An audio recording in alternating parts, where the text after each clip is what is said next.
Well, hello Year 11. This feels like this has been a long time coming, but here we are, night before your GCSE Design and Technology exam. You'll see the heading that you'll see on the front of the paper. It is Design and Technology, and we know that product designers and textile students will be sitting exactly the same paper. Make sure you fill in the top of the paper with all your details, as I am sure you are very used to doing by now. Just a reminder that the exam is 2 hours long. It is 2 hours long because you are supposed to be working for that full length of time. So if you find that you haven't used that time fully, you need to please go back, check and make sure you've answered every single question, and make sure that you have given an example or an explanation for every point that you make.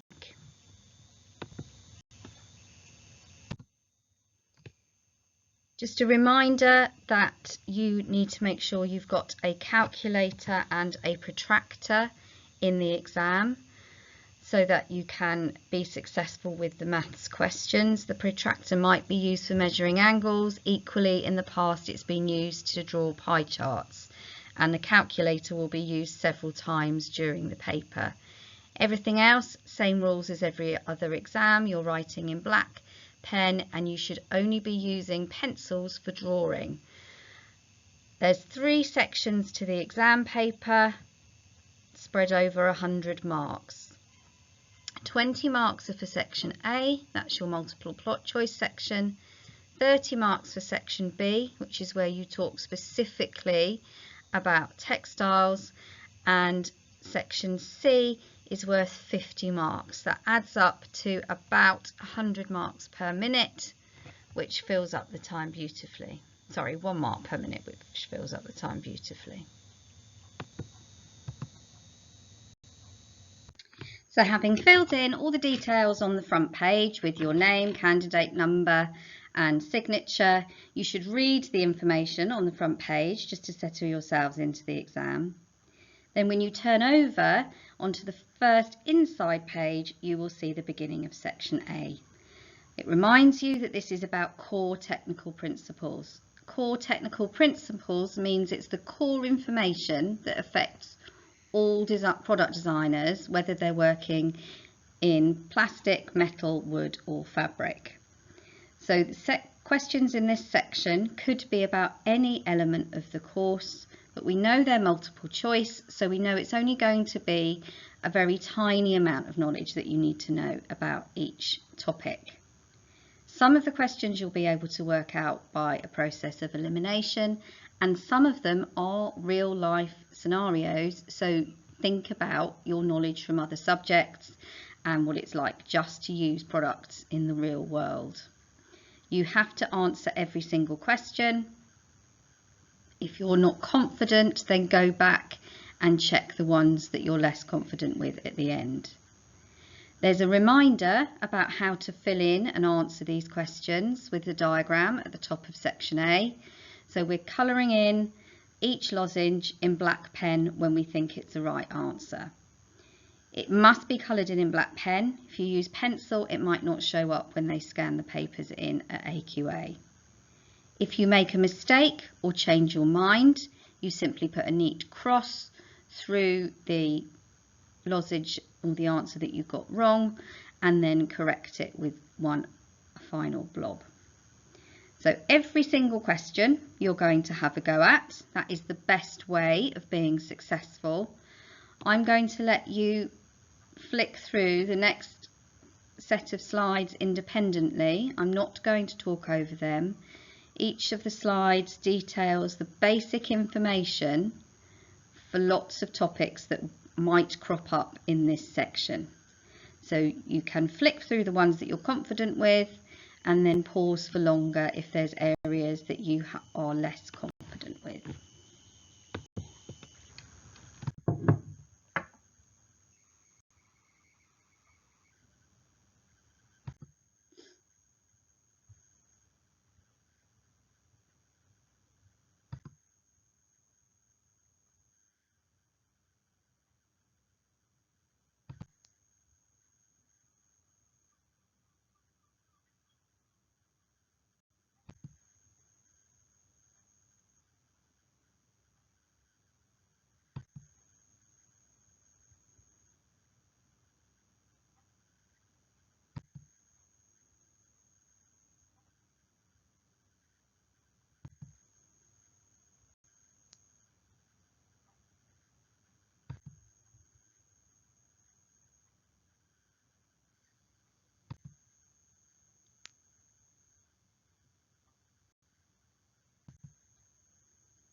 So most of the questions in section A are multiple choice, but there will be a couple of slightly longer answers towards the end.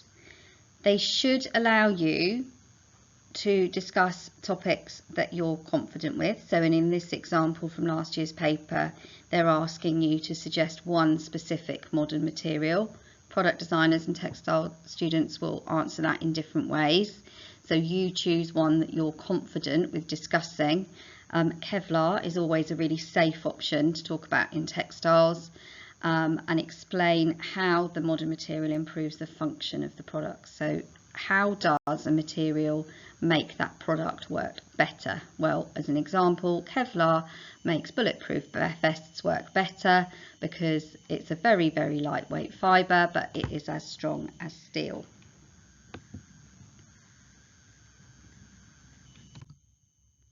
What you will see towards the end of section A is a question about a particular material. Last year it was about plastics, and it was specifically about HDPE plastics, which we don't learn about specifically in textiles. It could well be about a fabric this year, it might be about a metal, or it might be about a paper or a timber. You don't need to know the technical stuff about these materials. What you need to do is think about the product. So the question here asks, give 2 detailed reasons why HDPE is suitable for this type of packaging. Well, hopefully you've all seen bleach bottles at home, and you've seen cleaning products at home, and you would know that they need to be leak proof, that they need to have safe screw caps, that they need not to degrade through chemicals, that they need to be sturdy enough to stand up, that they need to be mouldable so that they can be made in the shape to fit under your toilet lid. So it's a case of looking at this question, not panicking that you don't know about the specific material, but just thinking, well, this is real life, what would I need this material to be like?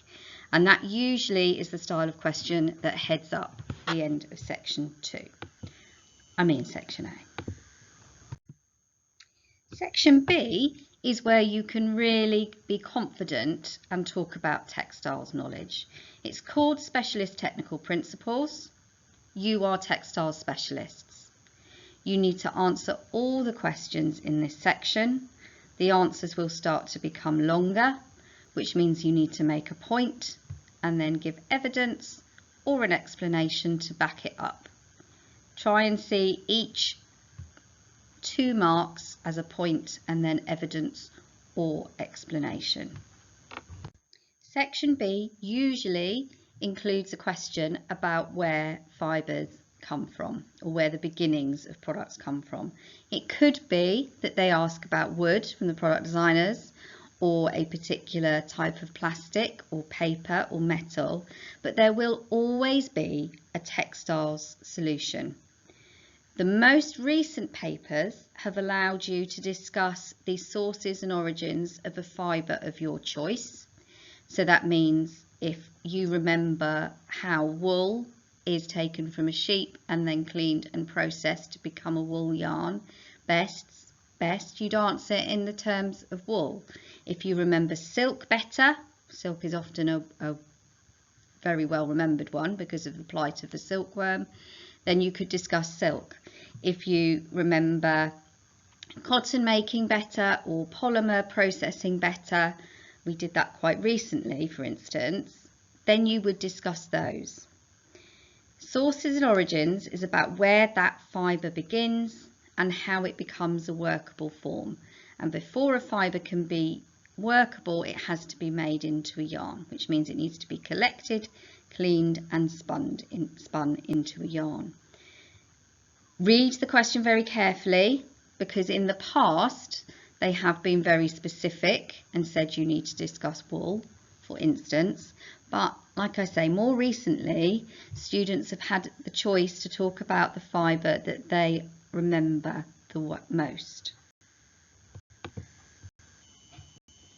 There are frequently questions about how designers might choose to work with a particular material or a component.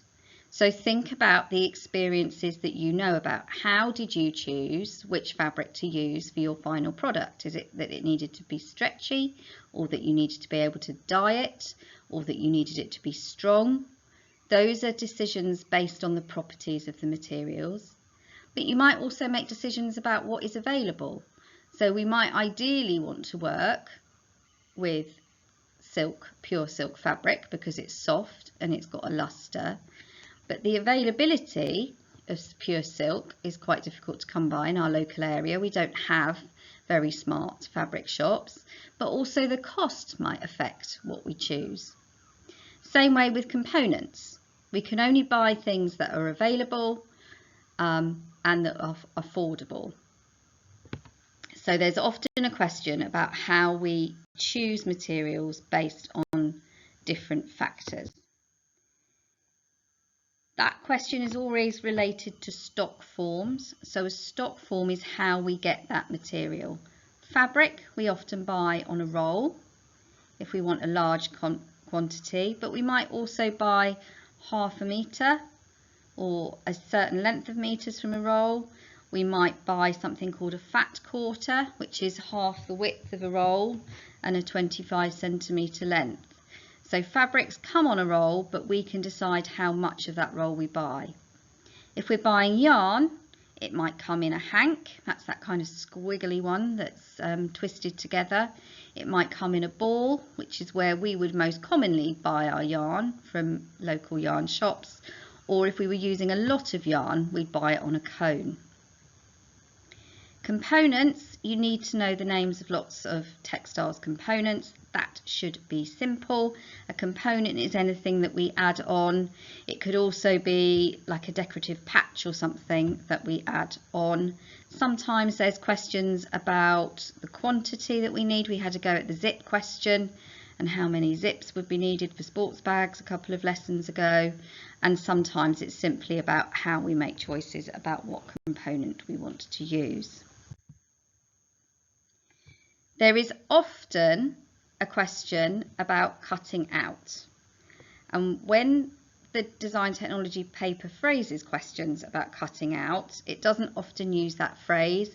It often says about making wastage or cutting to a tolerance. So when we create wastage in textiles, we cut fabric.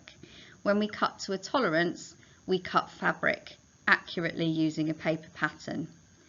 This is the example used from last year's exam paper, and you'll have seen it in the PPE. The cutting by shearing confused a few students, and I think it confused some of you in the PPE. Cutting by shearing doesn't mean about shearing a sheep, it means using fabric shears. So we'll look at revision of the names of different tools for cutting in a moment, but fabric scissors are often referred to as fabric shears. So this question was simply asking students to describe how to cut fabric out accurately. So you draw the paper pattern and you pin it down and you'd draw it and label it to make sure that you've got 5 marks. So here's the equipment that you would use for cutting. We've looked at this several times in the past. The descriptions are on one side of the sheet and the pictures are on the other. Try and match them up. Some of the methods are industrial, so using a bandsaw is an industrial method and has health and safety implications. Using a laser cutter is industrial, and also using a die cutter is industrial. Most of the other methods we would use in a workshop setting or a domestic setting. So we work in a workshop at school, a domestic setting is at home. There's often a question about how materials can be improved by being reinforced. And notice how the phrasing is always about how materials. It's not saying how wood can be reinforced or how paper can be reinforced. You choose to talk about textile materials here. So when we make fabrics, or when we reinforce fabrics, we're making them stronger. We're making them stiffer. And we do that by looking at the left-hand side of this slide, we can use interfacing, we can use quilting, we can use piping to strengthen an edge, we can laminate fabrics by layering them up with different layers of plastics and things. That happens with PVC and fake leather, but also Gore-Tex. We stick weatherproof layers together. We can reinforce by using metal rings such as rivets around the edge of circles and things. So there's lots of ways of reinforcing fabrics. There's often a question about addition as well. So you think to yourself, well, how do I add things together in textiles? Mrs. Smith wouldn't talk to me about addition in textiles, but we do add things together. We add two pieces of fabric together when we sew a seam. So you could explain how to sew a seam. We add two pieces of fabric together when we do a plique. We add decoration to fabrics when we print or batik or tie-dye. We add decorative stitches through embroidery. So just try and think open-mindedly, as a textile specialist, how would you add things on? Sometimes they give us a really specific question about a particular product, and sensibly you probably wouldn't choose to talk about the polymer toothbrush in this example. Hopefully you would choose the cotton skirt. And the question in this context, again from last year's paper, is about deforming and reforming. They're referring to the pleats. So deforming and reforming is about how you would create different shapes with fabric, which could be pleats, but it could also be things like gathers or putting darts in. It could be moulding fabric like felt, which is why you've got a hat maker making a mould in the top corner. So we can reform fabric by making it into different shapes. It includes things like quilting and hemming as well. You know these examples. Choose examples that you know you've done to talk about, because then you can talk about them confidently. There's usually a question about surface treatments and finishes, which is what we do to a fabric once it's been made into a fabric or made into a product. So it's things like adding colour through printing or dyeing. That's a surface treatment. A finish is about something we change about the surface of the fabric to make it look better, feel better, or behave better, behave differently. So we can stop fabrics burning if we spray them with a flame retardant. We can spray them with nanofibers as stain protection. We can spray them with waterproofing nanofibers so that they don't absorb water anymore. We can make them crease resistant in the same way. We can add decorative pattern by adding printing or changing the surface of a fabric. If we stonewash jeans, then we get different worn out patterns on the jeans. If we rub denim, then we get that worn, frayed appearance. We can make fabrics super shiny by rolling them through big heavy rollers. That's called calendering. Or we can brush fabric to make it nice and soft and fluffy and comfortable by basically rolling the fabric through massive hairbrushes. And the example I've given you in the past is that works really nicely on nice Christmassy cosy pyjamas. Commercial processes refers to how things are done in industry. So how are fabrics made? If you can reproduce the second diagram down with the warp, the weft and the selvage, and just reproduce that diagram, you will have explained how woven fabric happens. You've got pictures there about dyeing, block printing, screen printing, roller printing, sublimation printing, and stenciling. You have had a go at most of those techniques, or you have learnt about those techniques in the past. This sort of question is always use notes and or diagrams. Do both. Always do both. If it gives you the choice of and or, do both. The final question of section A has section B, has historically been about sustainability. and the 6 R's, and how we can and why we need to make sensible choices and sustainable choices to make sure we don't damage the environment when we're making products. There are so many examples to talk about with this in the textiles line of business. This can be a really successful question for you. It's usually the longest question. It's usually 9 marks. You have to work harder to get those 9 marks than you might work to get 9 marks in other subjects. So you do need for those 9 marks to fill up at least that whole side of A4 that they give you, if not more. There's extra space at the back of the paper. And you use the P model to help you explain it. Point, evidence, explain. Sometimes it's a really direct question about the 6 R's. Sometimes it's a little bit wider about how pollution happens, or how we can make sensible choices and good sustainable choices as customers about the products that we buy, how often we buy them, where we buy them from, what they're made of, and how we use them and how we throw them away. Carbon footprint often comes into it, and hopefully you are really familiar with that from science and geography. When you see a question that's about analysing and evaluating, you're making an observation for analysis, and evaluating is about what's good or what's bad. In between that, you would give your evidence. So for an 8 mark in this example, I would be expecting at least 4 point evidence and explanations. So it's not clear cut. It's not a simple 8 points and you've got it. We need to really explain your choices. This is our life cycle analysis diagram, and we've seen it lots and lots and lots, and it's thinking about how pollution happens and where pollution happens in the product life cycle. So it starts right from the beginning at the raw materials extraction stage. So whether we're harvesting cotton or harvesting wool, or whether we're extracting oil to be processed into polyester and nylon, there is an effect on the environment. Some of those fibres have less of an impact, some of them have more, and a sustainable designer would be looking at how we can damage the environment the least.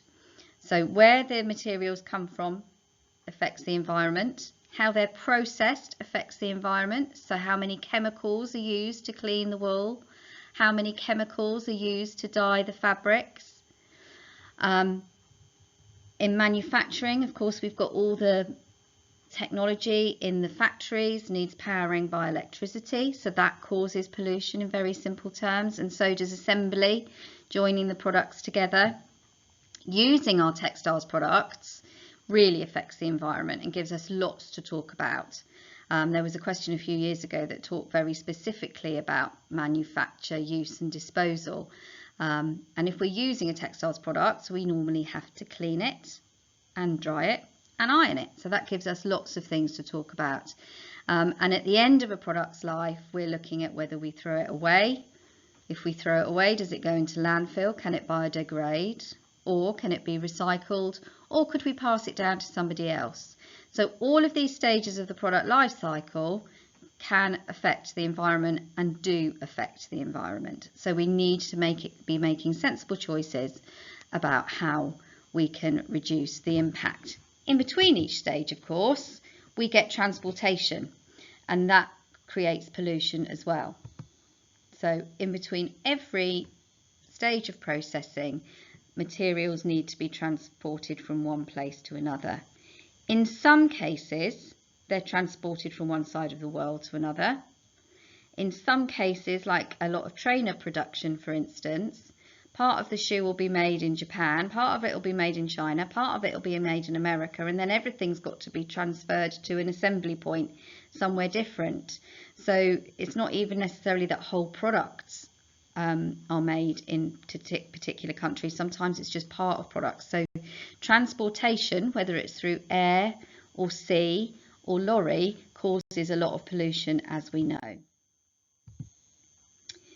So when we're talking about where the materials come from, we can look at how it affects the environment in terms of what it looks like, and also how it affects natural habitats. Material processing gives us air pollution, but also can cause pollution in waterways or the sea.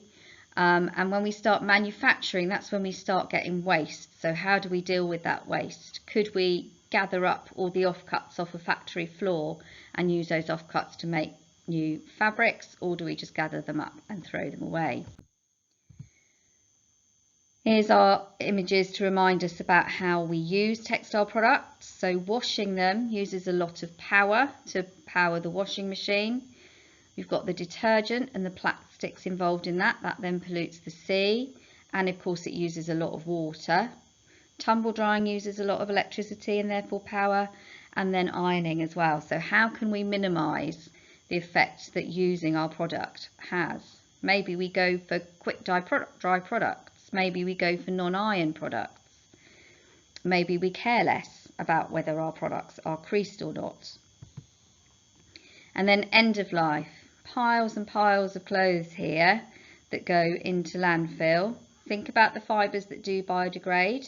So that's anything that is a natural fibre, whether it's plant or animal, but also think about the fibres that don't degrade. Think about fibres that could maybe be untwisted and then respun and then woven again. When we see the effects of pollution, we're quite familiar with the plight of the seas, but also rivers, particularly rivers local to where lots of textiles production happens. So we don't have a huge fabric production industry in the UK anymore, but other countries do, and it's not natural to see loads of pink foam floating down your rivers where you get your water and where you wash your own clothes. So pollution can happen in water. We see the effects on our coastline. If there's been an oil spill, we see the oil pattern on top of the water. We definitely are seeing tiny little pieces of plastic landing up on our beaches, more and more so. Carbon footprint, give examples of air pollution. Air pollution causes global warming, and therefore we've got rising oceans, we've got habitats being damaged, we've got insects dying out, mammals dying out, and the more a product has to travel around the world, the more carbon footprint it creates. And all of those pollutants have an effect on human beings as well. More and more so, we're eating plastic in our food because it's everywhere. But people who have lung conditions also suffer when air pollution is bad. Then we come to section C, which is the biggie. 50 marks. It should take you about an hour. And this is a section that is about designing and making principles. Again, you are answering all questions in this section. Think about your NEA. This is the process of how we design and make. And the order of section C often mimics the process of your NEA. So it looks at things like research, analysing that research, writing a specification, coming up with ideas, iterating those ideas into new ideas, testing how you're going to make your ideas, modelling them, and then planning the making of them, and design communication. So this is where we'll see the drawing questions. Section C usually, although not always, but usually begins with a product analysis question, which in a lot of cases just involves some common sense. This is what you saw in your PPE paper, and it was a nice product really because it involved textiles and wood. My guess is it won't involve textiles or wood this year. It might go back to plastics or metals. But the point is, it's always a real life product that you would have experience of. It will show you pictures and it will give you a specification. It will give you details about what that product is made of. And it will ask you questions. What makes it work well? That's function. What is it made of? How does that affect the environment? How useful is it for the user? we did the tent question a long time ago. That was a brilliant question because it was a 2-man tent, and they asked how suitable it was for a family of 4. Well, it's not suitable for a family of 4 if it's a 2-man tent, is it? And nobody needed to study textiles technology to know that. You can just use your common sense on this one. It's often an analyze and evaluate question. When we analyse, we make an observation or a point. So this one here is analyse and evaluate the garden furniture and its packaging in terms of functionality.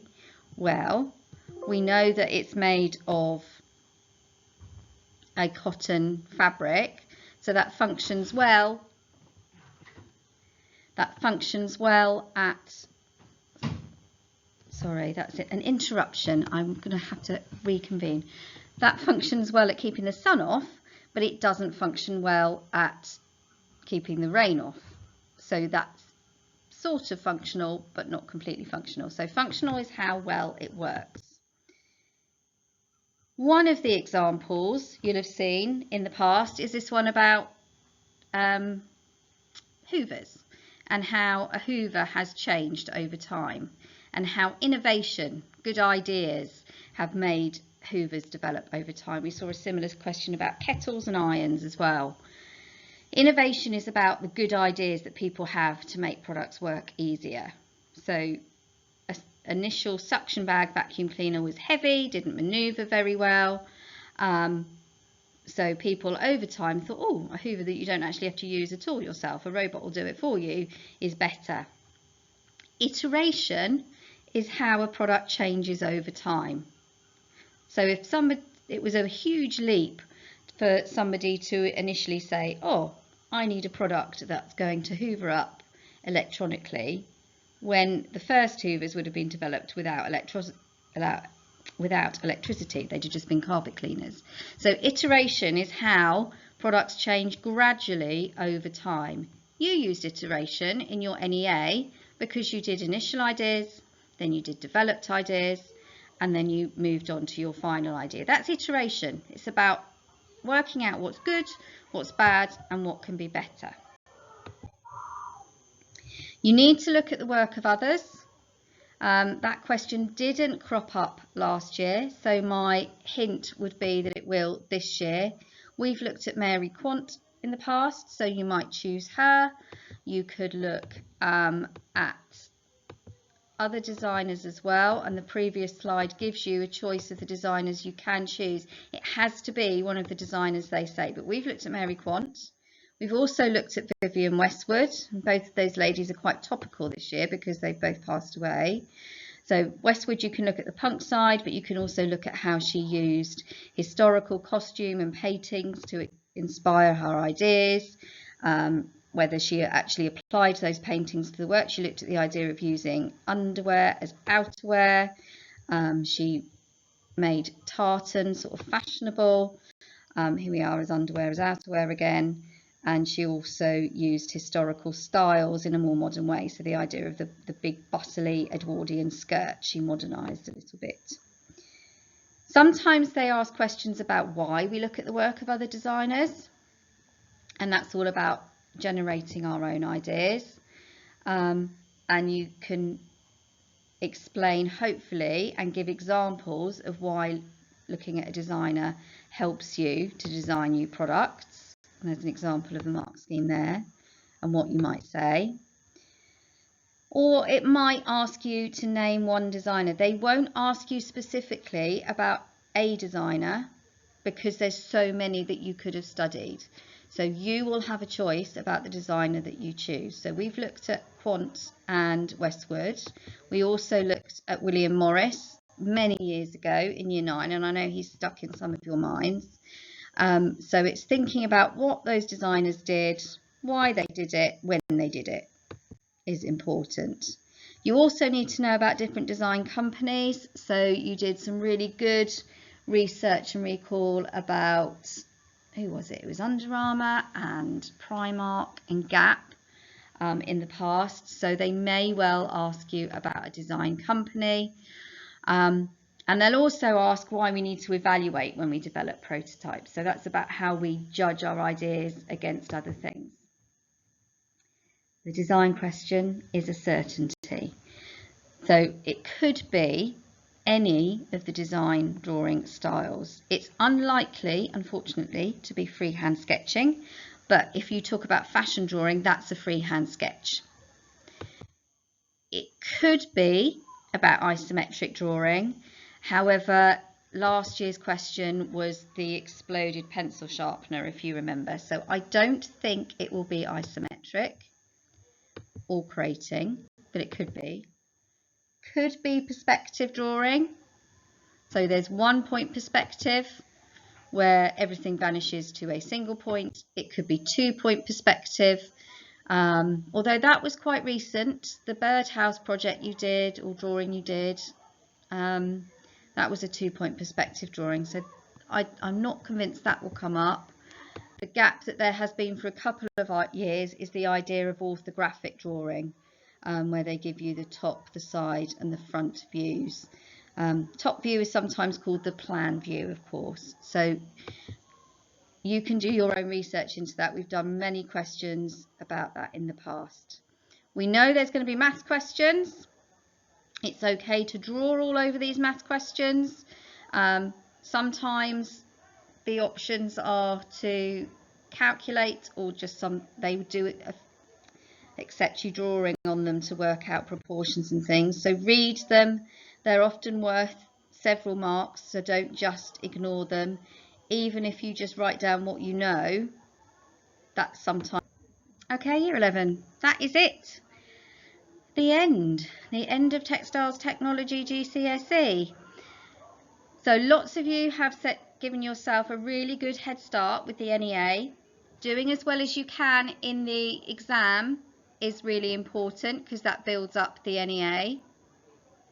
Mark, if you didn't do as well as you wanted in the NEA, you still have opportunity to really crack the exam and get as many marks. Every single mark counts. I'm going to be available Monday morning with Mr. McGethy, and we'll have some breakfast stuff available in 125. Yes, that's my food room, isn't it? 125, so we can go through some questions then. If there's topics you're not sure of, we will go through them. We'll be available from 7:15. If not, make sure you are lining up at 8:30. I expect you to be in uniform to some degree, out of respect for the course, but also to get yourselves in a good mindset and to set a good example to the rest of the school. You can probably hear the rest of the school lining up now. This is your last Friday morning. This is the last line up of you being in the school. I will see you Monday morning. Work hard, and I wish you lots of luck.